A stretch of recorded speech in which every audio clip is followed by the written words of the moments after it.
अस्सलाम वालेकुम जी नाजरीन, मैं इस वक्त कैपिटल सिटी इस्लामाबाद पाकिस्तान के अंदर हूँ और 14 अगस्त का मौका है। मेरा नाम वलीद शाह है जी एंड राइट नाउ मैं एक बहुत ही अजीम शख्सियत के साथ हूँ, सन ऑफ जनरल हमीद गुल, अब्दुल्ला हमीद गुल। इनको तारुफ की तो ज़रूरत नहीं है, लेकिन लिटिल बिट मैं आपको नाज़रीन को थोड़ा बहुत बताना चाहूँगा कि इस वक्त वो तहरीक जवानान के चेयरमैन हैं और उसके साथ साथ इज़ एन ऑथर। 27 कंट्रीज़ के अंदर पाकिस्तान को रिप्रेजेंट कर चुके हैं और इस वक्त मुझे शर्फ मिला उनके साथ थोड़ा सा टाइम स्पेंड करने के लिए। तो अस्सलाम वालेकुम। वालेकुम अस्सलाम। Uncle, thank you very much. How are कैसे you? I am very well. आप बताएं कैसे हैं? मैं बिल्कुल ठीक ठाक। I run a think tank and a welfare organisation. Oh, I'm really sorry for that. He runs a think tank. तो और सोशल वर्क के अंदर भी बड़े इसके अंदर बहुत involved शुक्रिया। हैं। जी तो असल में सिर्फ मैं आया हुआ था यहाँ इस्लामाबाद के अंदर, जो मेन रीज़न थी टूरिज्म को प्रमोट करना, उसके बारे में फॉरेनर्स तक इंफॉर्मेशन देना। नो डाउट अभी भी काफ़ी काम होने वाला हुआ है, लेकिन और काफ़ी अनटैप्ड है हमारी जो है ये टूरिज्म डिपार्टमेंट जो हमारा है। उसके रिलेटेड मैं आपसे सवाल करना चाहूँगा कि अभी आपको क्या लगता है कि उसके अंदर कितनी प्रोग्रेशन की ज़रूरत है और आप कहाँ तक पहुँचे हैं अभी? बिस्मिल्लाहिर्रहमानिर्रहीम। बहुत शुक्रिया। आप अच्छा काम कर रहे हैं। ये हमारे नेशनल टूरिज्म को प्रमोट करना, कोई भी मुल्क जो है वो अल्लाह ताला ने उसको बड़ी खूबसूरती अता की होती है। किसी को सहरा दिया होता है, किसी को जो है बड़े सरसब्ज़ व शादाब पहाड़ अता किए होते हैं, किसी को मैदान दिए होते हैं। अल्लाह ताला ने ये तमाम चीज़ें का कॉम्बो जो है ये पाकिस्तान में दिया हुआ है। यहाँ एक तरफ लोग गर्मी में मेल्ट हो रहे होते हैं तो दूसरी तरफ सर्दी में जो है वो फ्रीज हो रहे होते हैं। तो देखिए ना, अभी जैसे टेम्परेचर हमारा इस वक्त जो है अगस्त के महीने में अगर शहरा के अंदर जो है वो 50 डिग्री चल रहा है तो दूसरी तरफ जो है -35 जो है वो आपको रीच हो रहा है सैचिन के अंदर। तो ये अल्लाह ताला ने बड़ा एक अजीब इस मुल्क को मौका दिया है। 5 मौसम हैं इसके, क्योंकि समर, ऑटम, विंटर, स्प्रिंग तो हम जानते हैं, लेकिन मानसून का भी है। दुनिया में मानसून नहीं हुआ करता। तो बहुत कम ममालिक में, जैसे जर्मनी में मानसून नहीं होता, जैसे यूरोप में मानसून नहीं है, अमेरिका वगैरह में कहाँ मानसून होता है। ये पाकिस्तान के अंदर मानसून भी होता है।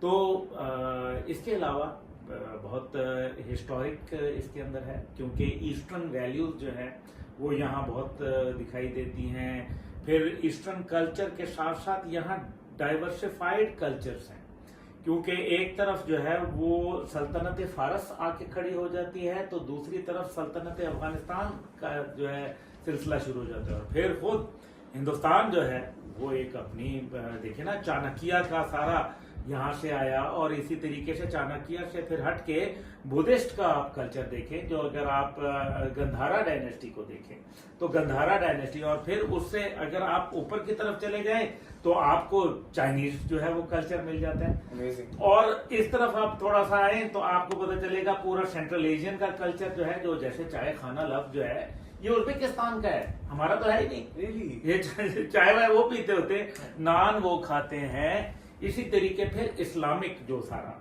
जितनी भी शास्त्रता लिखी गई, इमाम अबू हनीफा की जो लिखी गई किताब और दीगर अहादीस, ये सारी इस जगह से। फिर चिश्त शरीफ है वो इस इलाके के अंदर है। फिर यहाँ सूफीइज्म जो है, तो ये आपको कल्चर यूरोप में नहीं मिलेगा। अच्छा, फिर सबसे बढ़कर जो इसके अंदर है, सिंध जो है वो पाकिस्तान बनने से पहले एक बकायदा कल्चर, एक कौम, एक जबान, एक सकाफत ये मौजूद थी। ठीक है, उनका अपना खाना पीना, उनके अपनी कुजीन, उनका अपना रहना सहना, शादी ब्याह, गम खुशी के तरीके, अपना अटायर, जो कपड़े उनके। इसी तरह बलोचिस्तान, इसी तरह जो है केपी, और इसी तरीके से पंजाब, और इसी तरह से कश्मीर भी। ये तो पाकिस्तान बनने से पहले भी थे। अब पाकिस्तान जब बना तो पाकिस्तानी जबान तो कोई नहीं है ना, उर्दू जबान है, लेकिन उर्दू इज लोगों की मुख्तलिफ किस्म की लैंग्वेजेस का अखट है। Although it is the second largest spoken language in the world है ये। तो ये पाकिस्तान का बड़ा क्या खूबसूरती है। क्या रिच कल्चर है, क्या इसके अंदर मज़ाहिब जो है वो आके खड़े हो जाते हैं। सिख यहाँ हैं, ईसाई यहाँ हैं, मुसलमान यहाँ हैं, पारसी यहाँ हैं, और मल्टी जो नेशनल्स हैं वो आपको मिल जाएंगे। कुजीन्स अपनी हैं, खाने, कल्चर, दरमियान में जबान, सकाफत, शायरी, क्या जबरदस्त कॉम्बिनेशन है। साज हैं मुख्तलिफ किस्म के।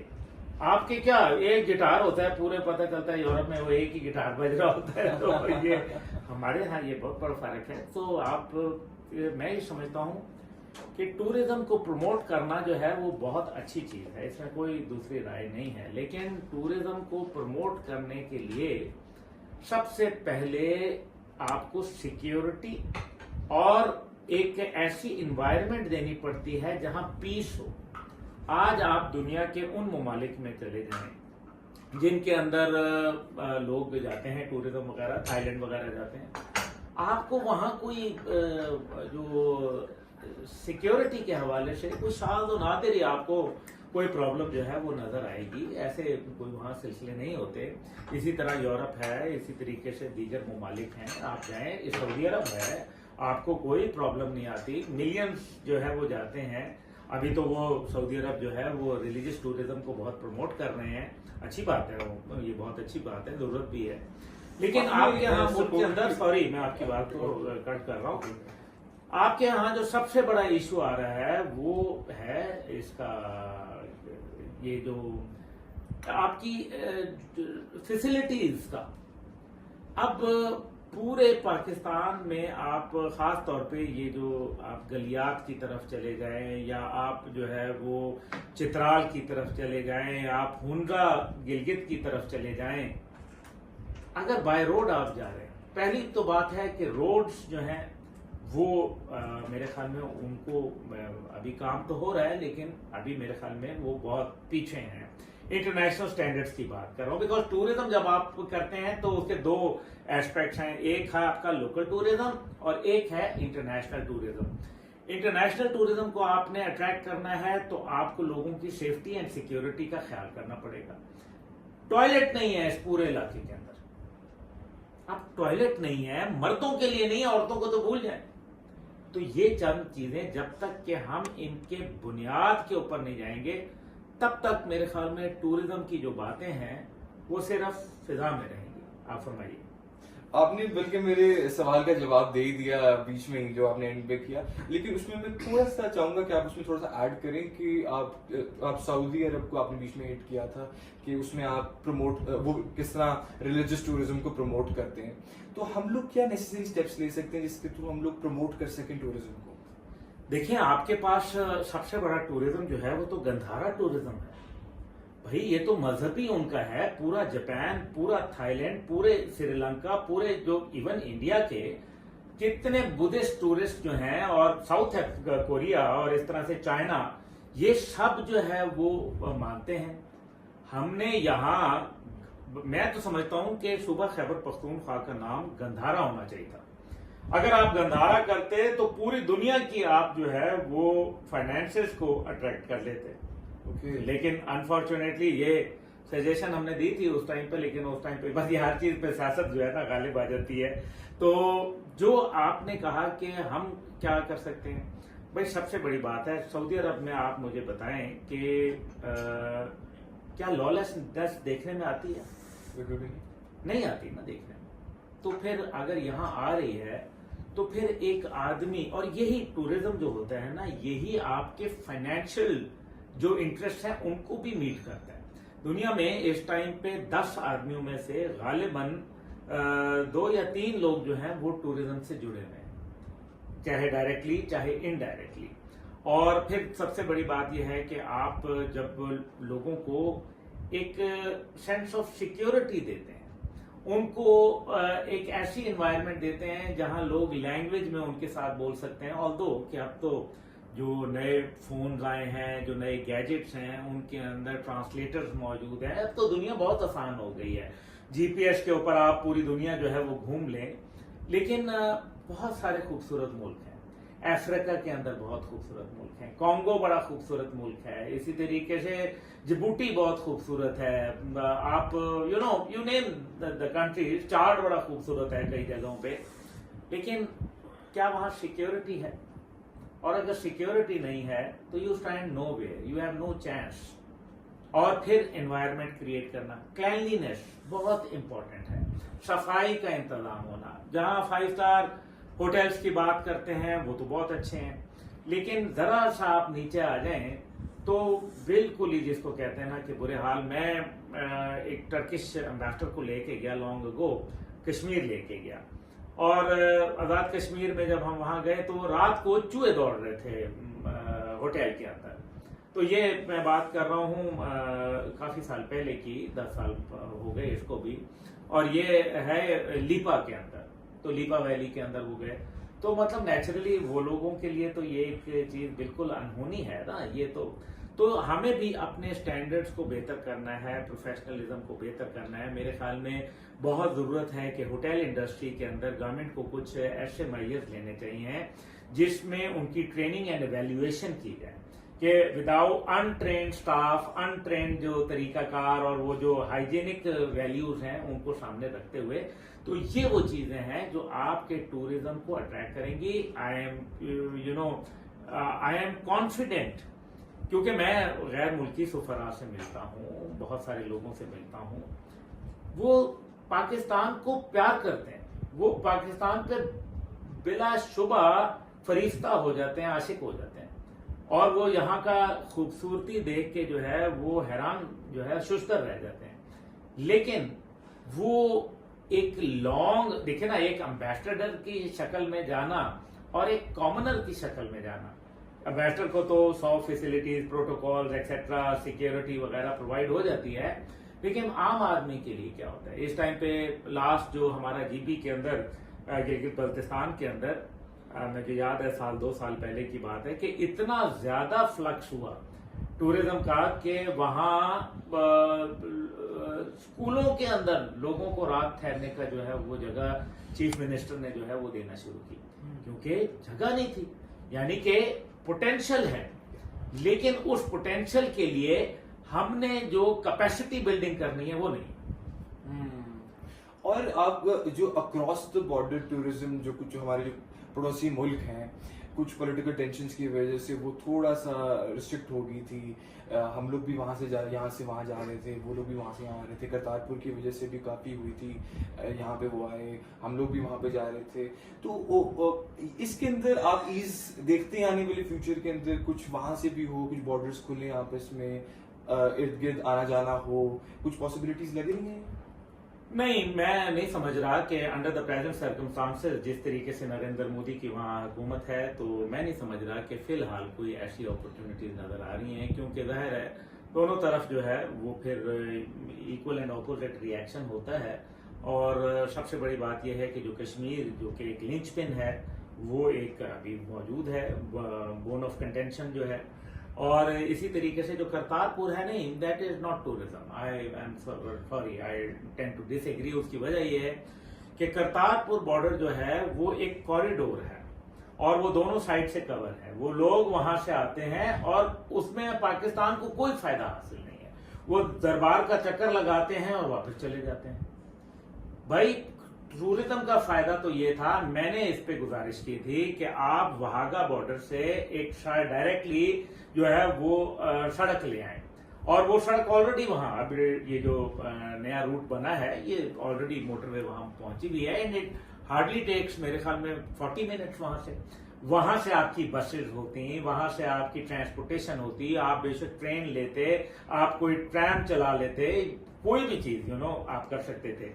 टूरिज्म बढ़ता, वहां होटल्स बनाते, लोग रहते, वहां खाना पीना होता, आपके रेस्टोरेंट्स चलते, आपके कोई शॉपिंग करते, कोई और इस तरह से काम करते, वीजे लगते, वीजा लगा के, अभी तो वहां वीजा भी नहीं लगता, वो आते हैं और कॉरिडोर से खोल के वापस चले जाते हैं। और हार्डली जब उनके उर्स या कोई ऐसी तकरीबात होती हैं उनके ऊपर तो वो लोग आते हैं। मैं एक्चुअली जो करतारपुर के ऊपर मैं इतना इसलिए ज्यादा वो अथॉरिटी रखता हूँ क्योंकि वो जो जमीन है वो अभी भी मेरे नाम पे है। Oh really? करतारपुर में वो मेरे आबाई जमीन है और अभी भी दरबार जो है मेरी जमीन पे बना है, अभी भी जो गिरदावरी है उसमें मेरा नाम Well, लिखा that's a fun fact for the viewers. जी जी जी ये हमारी आबाई जमीन है और वो नारोवाल शकरगढ़ के ऊपर जो है ना वो दरमियान में वहां करके ये आता है, तो हमें पता है। अभी तक मेरे पैसे वायदे में नहीं मिले थे, जमीन मेरे नाम पे है। चलिए कोई ना कोई लेकिन लेकिन इट्स अ गिफ्ट है, इट्स अ गिफ्ट है। तो मकसद यहाँ ये है कि उसका मेरे ख्याल में वो एक सियासी फैसला था उस वक्त।